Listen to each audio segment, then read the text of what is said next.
পাকিস্তানত এয়া কি হৈছে? পাক প্ৰধানমন্ত্ৰী চিকিৎসালয়ত ভৰ্তি, সেনা প্ৰধানৰ পৰিয়ালৰ বিদেশত পলায়ন, ৪৫০০ সেনাৰ পদত্যাগ, যুদ্ধৰ পূৰ্বেই থৰক বৰক অৱস্থা।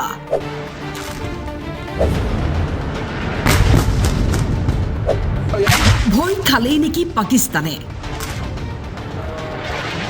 যুদ্ধৰ খবৰ শুনিয়ে পাকিস্তানৰ বুকু কঁপিছে নেকি?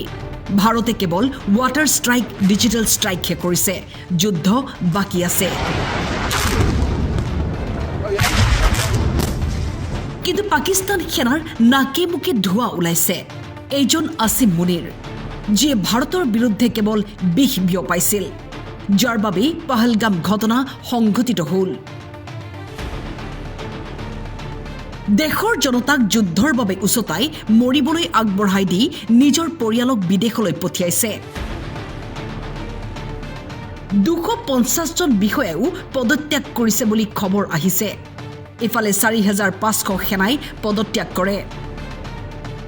ইফালে ভাৰতৰ ভয়, আনফালে বালুচিস্তানৰ আক্ৰমণত ১০জন পাকিস্তানী সেনাৰ মৃত্যু। কিমান মানুহ মাৰিব, কিমান সন্ত্ৰাসবাদীক জন্ম দিব পাকিস্তানে? পাতালৰ পৰা হলেও ভাৰতীয় সেনাই উলিয়াই আনিব। ভাৰতে পাহৰা নাই।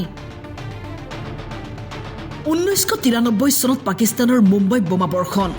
পাহৰা নাই ২০০১ত জয়ছে মহম্মদৰ সংসদ আক্ৰমণ।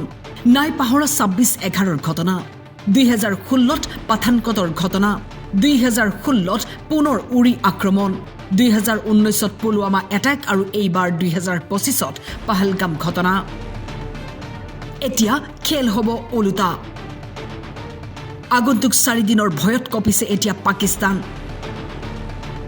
এইবাৰ হ'ব যুদ্ধ। ঘোষণা হ'ল এলানে জং।